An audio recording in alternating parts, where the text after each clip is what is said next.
Hello student, welcome back to my channel. Class 11 accountancy chapter journal, ये आपका last second video होगा, जो कि आपको क्वेश्चन नंबर हम लोग 25 सॉल्व कर चुके हैं। अब हम दो क्वेश्चन सॉल्व करने जा रहे हैं, वो क्वेश्चन नंबर 26 होगा। क्वेश्चन नंबर 26 अगर देखें तो क्या कह रहा है, सीरियल नंबर है, डेट नहीं है। Purchase goods for 25,000 for cash and paid 200 for carriage on these goods. देखिए, मैंने इसको बार बार आपको बताया है कि जब परचेज गुड्स के साथ कैरेज आ रहा है, कौन सा गुड्स है ये आपको मालूम नहीं है। जब भी परचेज गुड्स आ जाए और कैरेज आ जाए तो कैरेज का अमाउंट परचेज में ऐड ना होकर बल्कि कैरेज का अलग से अकाउंट ओपन होगा। हाँ, अगर ये गुड्स के लिए पर्टिकुलर नाम आता है सेट्स के, जैसे मशीन, लैंड, बिल्डिंग, तब कैरेज का अकाउंट ना ओपन करके उसका अमाउंट हम पर्टिकुलर असेट्स में ऐड कर देते हैं। ठीक, तो यहाँ पे देखिए परचेज गुड्स है तो परचेज अकाउंट डेबिट कर देंगे। अच्छा, for cash and paid 200 for carriage on these goods। Cash में खरीद रहे हैं तो एंट्री क्या बनाएंगे आप, परचेज अकाउंट डेबिट, कैरेज का भी अकाउंट ओपन होगा। तो क्यों होगा ये मैंने आपको पहले ही बता दिया। कैसे पेमेंट हो रहा है, टू कैश अकाउंट। कितने का लिया है, 25,000 और 200 एंड 200, एंड पूरा टोटल कितने का हो गया, 25,200 हो गया। ठीक, point number second, purchase goods for 40,000 on credit from Sudhir and paid 500 for carriage on these goods. अब फिर क्या कर रहा है कि हम लोगों ने क्या किया है, फिर खरीदा है, किससे, सुधीर से, उधार खरीद रहे हैं। फिर उसके बाद जो उधार खरीदे लेकिन 500 रुपए कैरेज भी पे किया, हमने भाड़ा पे किया है। कैरेज जो पे करोगे वो कैश में पे करोगे। इसकी चाहो तो हम एक एंट्री बनाए चाहे दो एंट्री बनाए। दो एंट्री कैसे बनेगा, एक परचेज यानी क्रेडिट वाला, दूसरा कैश वाला। देखिए कैसे, पहला एंट्री क्या बनाओगे, परचेज, नरेशन आप लिख लेंगे, ठीक है। नरेशन नहीं समझ में आएगा तो पूछेगा, purchase account debit to Sudhir, ठीक है। कितना हो गया, 40,000। एक एंट्री तो ये हो गया।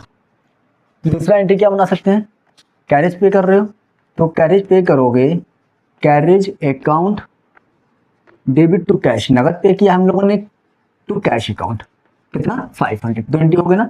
ये चाहते तो हम लोग एक एंट्री भी बना सकते थे। कैसे बनाते, purchase account debit, carriage account debit to Sudhir to cash. Sudhir में लिख देते 40,000, कैश में लिख देते 500। परचेज में 40,000, कैरेज में 500। No, point number third, narration नहीं लिख रहे हैं, नरेशन आप खुद अपने से लिखिएगा। Purchase machinery for 20,000 and spend 500 on it's carriage, 300 on it's installation. देखिए क्या खरीद रहा, अब मशीन खरीदा, मशीन खरीदने के साथ साथ कैरेज भी पे किया है और इंस्टॉलेशन भी चार्जेस आए हैं। तो याद रखिएगा मैंने क्या बोला था ना, अब गुड्स नहीं आ रहा है, अब क्या आ रहा है, मशीन आ रहा है। मशीन खरीदोगे तो कैरेज मंगवाया बाहर से हम लोगों ने, और जब दूर से आता है ना, फॉर ऑफ डिस्टेंस कवर करके कोई माल आता है, फॉर ऑफ डिस्टेंस के लिए हम कैरेज का इस्तेमाल करते हैं, लेकिन छोटे छोटे जगहों के लिए हम किसका इस्तेमाल करते हैं, कार्टेज का इस्तेमाल करते हैं। तो मशीन तो हमने मंगाया था कितने का, 20,000 का, लेकिन जब मंगाया हमने तो उसका 500 रुपये कैरेज भी दिया है, 300 रुपये इंस्टॉलेशन भी दिया है। तो ये पैसा भी आपका मशीन में क्या हो जाएगा, ऐड हो जाएगा। यानी मशीन हमारी 20,000 की नहीं पड़ी, मशीन हमारी कितने की पड़ी, 20,800 की पड़ी। तो एंट्री क्या बनाओगे, machinery account debit to cash account, ठीक है। कितना लिखेंगे, 20,800, ठीक, 20,800।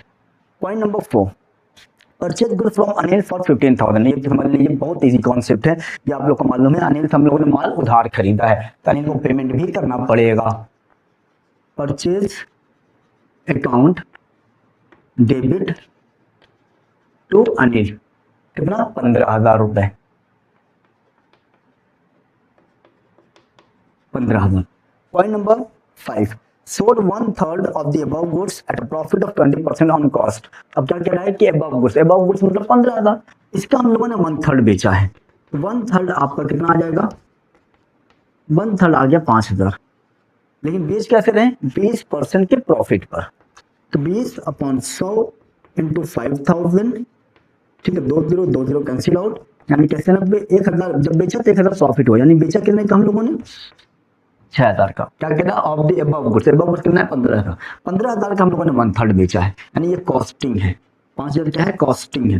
5,000 वाला सामान हमने 1,000 के प्रॉफिट पर बेचा, तो बेचा कितने का होगा 6,000 का बेचा। ठीक है बात समझ में आ गई। 6,000 का सेल किया। अच्छा कैसे सेल किया, किसको सेल किया, सब हम लोगों ने देखा ही। अच्छा देखिए 1/3 of the above goods at a profit of 20% on cost. इसका मतलब नाम नहीं देखा हम लोगों ने कैश पे ही बेचा होगा।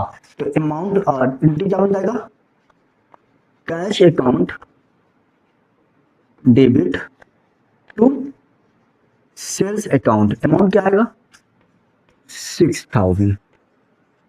ठीक है। Point number 6, goods costing 12,000 sold to mister X. यानी क्या हो गया, जो हमारे पास जो मैंने जो 12,000 का खरीदा था वो हमने बेच दिया एक्स को। Issued invoice at 25% above cost less 10% trade discount. यानी हमने जब 12,000 वाला सामान एक्स को बेचा है वो भी 25% के प्रॉफिट पर।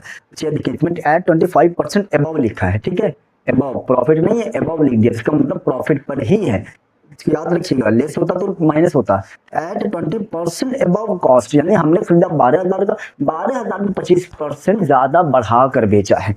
ठीक, तो उसमें 10% डिस्काउंट भी माइनस करना है। तो हमारी जो कॉस्टिंग थी वो क्या थी, कॉस्टिंग थी 12,000, 25% प्रॉफिट ऐड होगा, अबव कॉस्ट है तो इंटू 12,000 कितना आएगा 3,000। ठीक, बेचा कितने का हम लोगों ने 15,000 का बेचा।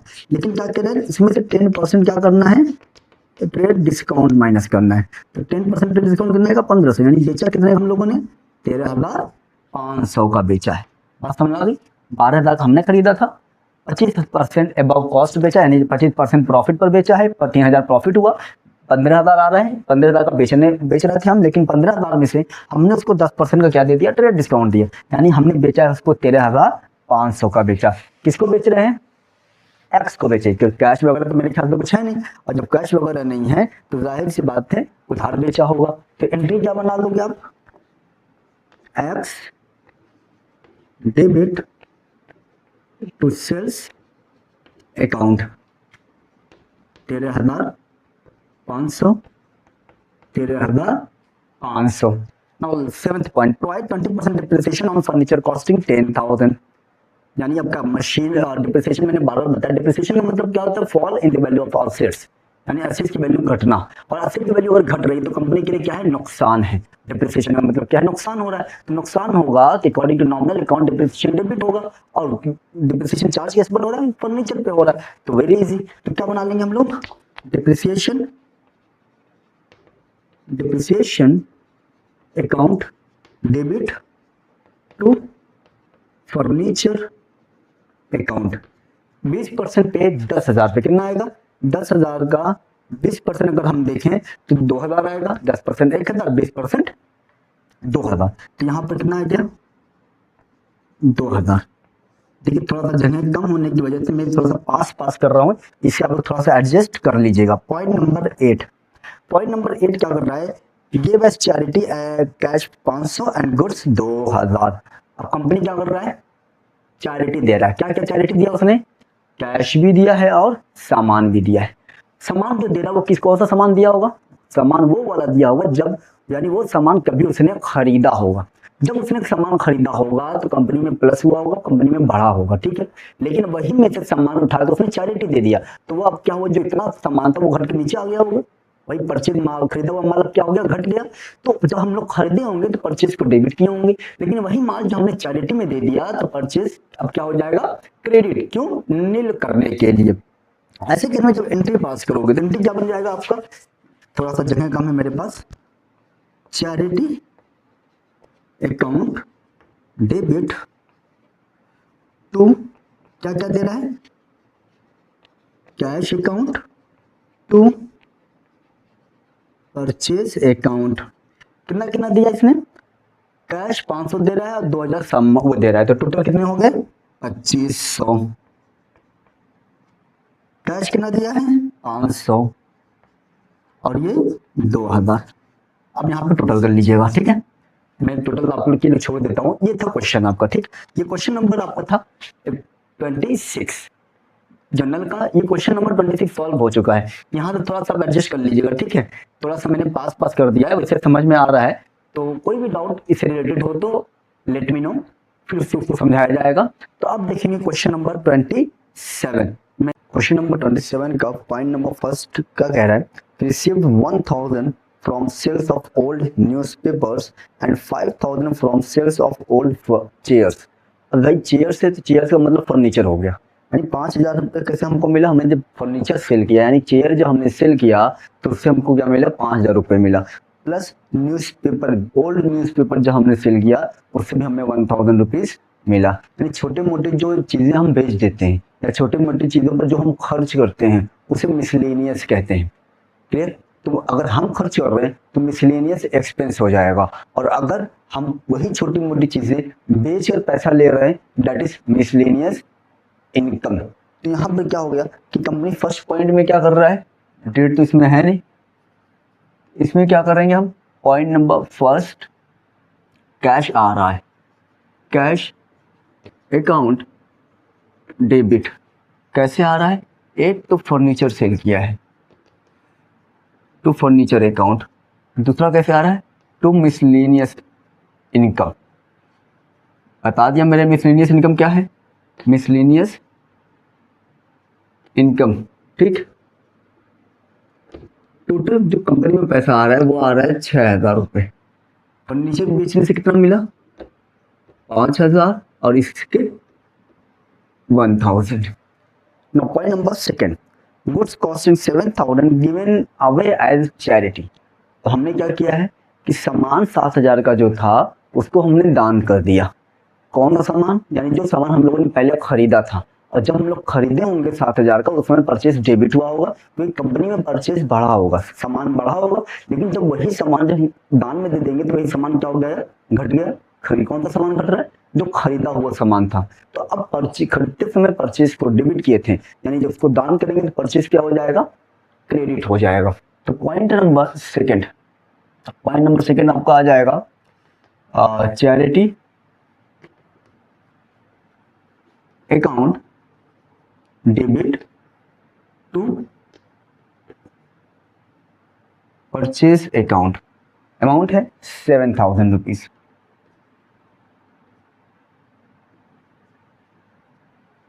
पॉइंट नंबर 2 भी सॉल्व हो गया। Third point, Arun page us 63,000 after getting 10% discount for prompt payment. Arun पे अस, अरुण हमको कितना पे कर रहा है, 63,000 रुपीज पे कर रहा है, लेकिन जब उसने 63,000 रुपीज पे किया तो हमने उसको क्या दिया, डिस्काउंट दिया, क्योंकि पैसा हमारे पास आ रहा है। तो पैसा हमारे पास आएगा, डिस्काउंट हम लोग ही देंगे, लेकिन कौन सा डिस्काउंट दे रहे हैं हम लोग, 10% का मतलब कैश डिस्काउंट है। क्यों, क्योंकि यहाँ पे गुड्स परचेज की बात नहीं कर रहा, क्या बात कर रहा है कि अरुण ने पे किया है हम लोगों को, तो अरुण ने पैसा हमें दिया है, सामान खरीदा होगा कभी और, या फिर कुछ और भी केस हुआ होगा, तो हम लोगों ने अरुण से पैसा रिसीव किया, यानी अरुण हमको पैसा दिया और हमने उसको कितने का डिस्काउंट दिया है, 10% का डिस्काउंट। वो डिस्काउंट कौन सा होगा, डिस्काउंट अलाउड होगा। तो सबसे पहली चीज कि हमारे पास आ क्या रहा है, कैश आ रहा है, तो debit what comes in, cash account debit. दूसरा discount allowed account to Arun. 63,000 का 10% अगर बात करें तो आपका आएगा 6300, 63,000 ना, हाँ, इसका आएगा 6300, ठीक। अब 63,000 में से इतना हम माइनस करेंगे 700, ठीक है, टोटल कितना हो गया 63,000। Point number 4, received cash from a debtor return off at bad debts last year 20,000। यानी ये देखिए, ये भी वाला पॉइंट हम लोगों ने बताया है। यानी क्या हो रहा है, कोई डेटर्स था जिससे मुझे पैसा मिलने की कोई उम्मीद नहीं थी, हो गया होगा, बैंकरप्ट हो गया होगा, इंसॉल्वेंट हो गया होगा, जिसके लिए मैंने उसके अकाउंट को क्या कर दिया था, क्लोज कर दिया था बैड डेट्स एंट्री पास करके। लेकिन वो क्या था, डेटर जो निकला वो ईमानदार निकला, वो क्या कर रहा है, फिर उसने पैसा हमको वापस किया, जो हम लोगों ने उसका अकाउंट राइट ऑफ कर दिया था बैड डेट्स के नाम से कि भाई इसमें पैसा मिलना नहीं है, इसका अकाउंट क्लोज कर दो। लेकिन वो क्या हुआ कि बाद में क्या कर रहा है, वो 20,000 मेरा वापस हमको कर रहा है। तो 20,000 जब मेरा वापस हमको करेगा तो हमारे लिए क्या है, इनकम हो गया। अब कहोगे सर ये तो हमारा ही पैसा है, हमको हमारा पैसा वापस मिल रहा है तो इनकम कैसे हुआ? इनकम इसलिए हुआ क्योंकि हमने तो उम्मीद छोड़ दी थी भाई पैसा तो मिलेगा नहीं, लेकिन अगर मिल लिया है तो अब फायदा ही होगा, क्योंकि अगर आपका पैसा खो जाए फिर कुछ देर बाद कुछ समय बाद आपको मिल जाए तो आपके लिए क्या है, वो आपका पैसा है ना, लेकिन खुशी आपको होगी कि नहीं होगी, क्योंकि वो आपके लिए क्या है, इनकम है। तो यहाँ पर क्या करेंगे, तो कौन कौन दे रहा है, receive cash from debtor, return of cash मिल रहा है, कैश आ रहा है कंपनी में, तो एंट्री क्या बनाओगे, कैश अकाउंट डेबिट, कौन सा पैसा मिल रहा है जो हम लोगों ने राइट ऑफ कर दिया था, to bad debts recovered account, कितना था 20,000 rupees. Now next point, sold goods costing 50,000 to Ashok on credit at a profit of 20% on cost. ये भी बहुत बड़ा है, हम लोगों ने क्या किया है, अशोक को माल बेचा है, कितने का, 50,000 का माल बेचा, लेकिन कैसे बेचा है, 20% के प्रॉफिट पर बेचा, यानी वो 50,000 का मैंने खरीदा, उसकी कॉस्ट क्या थी 50,000, लेकिन जब बेचेंगे हम तो प्रॉफिट पर ही बेचेंगे, तो 50,000 वाला सामान हमने 20% के प्रॉफिट पर सेल किया, तो इसका मतलब बेचे कितने का होंगे, 50,000 पे 20% निकालेंगे 10,000 आएगा, 10,000 प्रॉफिट हुआ है, तो 50,000 प्लस 10,000 यानी 60,000, हम लोगों ने कितने का बेचा है, टोटल 60,000 का बेचा है। एंट्री क्या बन जाएगी, Ashok debit to sales account 50,000, Ashok debit to sales account 50,000। इसका देखिए मैंने वर्किंग नोट नहीं, मैंने वर्किंग नोट शो नहीं कराया क्योंकि ये बहुत बड़ा है, ये आप समझ गए होंगे, अगर फिर भी कोई डाउट होता है तो आप कमेंट करेंगे तो उसको फिर से सॉल्व किया जाएगा और फिर से एक्सप्लेन किया जाएगा। Point number 6, sold goods costing 1 lakh for 1,40,000। अब देखिए यानी हम लोगों ने फिर माल बेचा है, कैसे बेचा है, 1 लाख वाला माल हमने 1,40,000 का बेचा है, यानी 1 लाख का माल कितने का बेचा है, 1,40,000 का, यानी हमने जब खरीदा था तो वो उसकी कीमत जो थी वो 1 लाख थी, लेकिन अब जो हम बेचेंगे तो भाई क्या होगा, प्रॉफिट पर ही बेचा है मैंने 1,40,000। अच्छा ये नहीं दे रहा किसको बेचा है, जाहिर बात है ये एज्यूम क्या करेंगे, हम लोगों ने नगद बेचा है, कैश पर बेचा है, तो कैश पर बेचे हो तो एंट्री क्या बन जाएगी, cash account debit to sales account, amount क्या आएगा 1,40,000, ये अमाउंट आएगा। The next point is provide 50,000 as interest on capital. अच्छा ये देखिए कंपनी क्या कर रहा है, दे रहा है, ले नहीं रहा है, क्या दे रहा है, इंटरेस्ट ऑन कैपिटल दे रहा है। ऑन कैपिटल का मतलब कैपिटल, कैपिटल कौन है, कैपिटल कौन लगाया, कंपनी के मालिक ने लगाया कंपनी के अंदर, तो कंपनी के मालिक ने लगाया कैपिटल कंपनी के अंदर, तो कंपनी उसी कैपिटल पे अपने ऑनर को क्या दे रहा है, इंटरेस्ट दे रहा है, तो जो कि नेचर में ये क्या हो गया, एक्सपेंस हो गया, नॉमिनल अकाउंट, क्योंकि कंपनी जब इंटरेस्ट ऑन कैपिटल प्रोवाइड करता है तो वो एक्सपेंस होता है, जब इंटरेस्ट ऑन ड्राइंग चार्ज करेगा तो वो इनकम होगा, तो इंटरेस्ट ऑन कैपिटल दे रहा है जो कि नेचर में एक्सपेंस यानी नॉमिनल अकाउंट है, तो इंटरेस्ट ऑन कैपिटल को आप डेबिट करोगे, किस पे दे रहा है, वो कैपिटल पे दे रहा है, तो capital account. Point number 7, entry क्या बन जाएगी, interest on capital account to capital account, interest on capital debit होगा, अमाउंट क्या लिखोगे आप 50,000 रुपए, जो कि कंपनी के लिए एक्सपेंस है। Point number 8, paid rent of building 60,000 by cheque. अब कंपनी क्या कर रहा है, रेंट पे कर रहा है, भाड़ा पे कर रहा है, तो भाड़ा यानी रेंट क्या है, कंपनी के लिए एक्सपेंस है, कैसे पे कर रहा है, बाई चेक, बैंक के द्वारा। Half the building is used by the proprietor for residential purpose, यानी जो पूरी बिल्डिंग कंपनी ने रेंट पर लिया था वो सारा बिल्डिंग जो था वो कंपनी के पर्पस पे नहीं लिया था, उसका आधा बिल्डिंग कौन इस्तेमाल कर रहा था, प्रोप्राइटर पर्सनल पर्पस के लिए इस्तेमाल कर रहा था और आधा कंपनी के लिए इस्तेमाल हो रहा था, यानी जो 60,000 है, 60,000 के 2 पार्ट है, 30,000 बिजनेस पर्पस के लिए और 30,000 बिल्डिंग पर्पस क्या कहते हैं पर्सनल यूज के लिए। तो इसकी जो एंट्री आप बनाओगे तो एंट्री कैसे बनेगा, रेंट अकाउंट डेबिट जो कि पर्सनल पर्पस के लिए है। Point number 8, rent account debit, दूसरा ड्राइंग भी आएगा, क्यों, क्योंकि पर्सनल आधा बिल्डिंग किसके लिए इस्तेमाल हो रहा है, पर्सनल पर्पस के लिए इस्तेमाल हुआ, तो पर्सनल पर्पस के लिए ड्राइंग आता है, ड्राइंग अकाउंट डेबिट टू कैसे पे कर रहा है, बैंक के थ्रू, तो टू चेक के थ्रू पे किया है तो बैंक का नाम आएगा, टू बैंक अकाउंट। 30,000 इसमें आएगा 30,000 इसमें आएगा और टोटल 60,000 आपका इसमें आएगा। ठीक है, आई थिंक आपको समझ में आया होगा। Last point is outstanding salary at the end of the year 30,000। Outstanding salary मतलब कंपनी के लिए लायबिलिटी है, और कंपनी के लिए लायबिलिटी अगर है तो क्या होगा, लायबिलिटी बढ़ रही है, और जब लायबिलिटी बढ़ेगी तो क्या होता है, क्रेडिट होता है।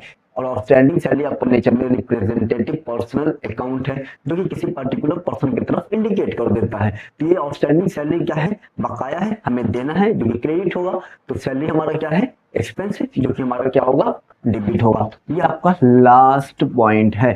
तो salary account debit to outstanding salary account. Amount कितना है, अमाउंट आपका है 30,000, 30,000। ये आपका हो गया क्वेश्चन नंबर 27 भी सॉल्व। अब यहां पर आप क्या कर लोगे, टोटल कर लोगे। ठीक है, टोटल करते हुए जाइएगा, इससे आपको पता चलेगा कि मैच हो रहा है या नहीं हो रहा है। इनकेस फिर भी कोई डाउट, कोई कंफ्यूजन, तो आप विदाउट एनी हेजिटेशन आप हमसे क्वेश्चन कर सकते हैं। इसके लिए कोई भी परेशानी आपको नहीं होनी चाहिए। क्लियर।